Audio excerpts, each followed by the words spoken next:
अगर संसार में जन्म लेने के बाद आपने अगर भगवान देवाधिदेव महादेव से हृदय लगाया,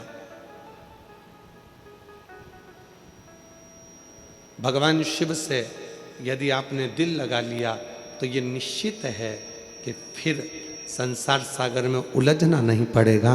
वो सुलझा कर अपनी ओर आसक्त कर लेगा, अपनी ओर करेगा। कोई पूर्व का अच्छा कर्म होगा, एक क्षण की भी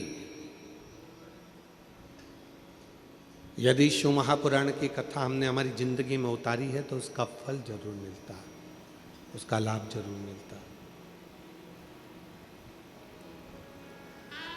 और जिस भाव से आप श्रवण करने के लिए बैठे हो, सबका अपना अपना एक उद्देश्य है कथा को सुनने का।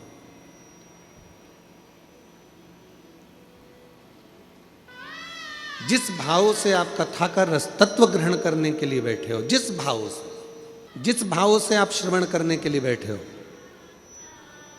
जो तुम्हारी कामना है, जिस कामना से आप भगवान देवाधिदेव महादेव की कथा को सुनने के लिए बैठे हो, बाबा वो कामना पूर्ण जरूर करेगा। बस उसमें सबसे ज्यादा जरूरी है आपका विश्वास, आपका भरोसा, आपका समर्पण।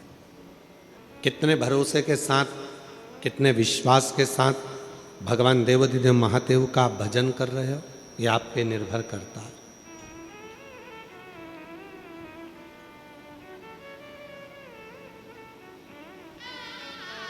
किसी ने पूछा कि शिव महापुराण की कथा में जाकर क्यों बैठना चाहिए।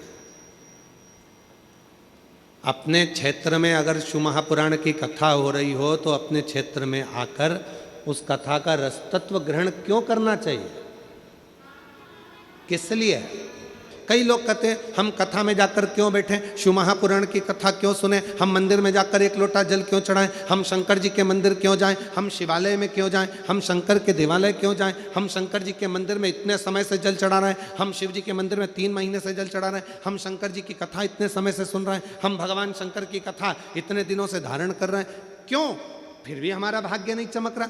ध्यान देना, शिव महापुराण की कथा पंडाल में जाकर जब आप सुनते हो, समझ लो कि पंडाल की रज, भूमि की मिट्टी जब आपके शरीर से लगती है, और एक ना एक दिन फिर शंकर की चमक आपको चमका कर ही रहती है।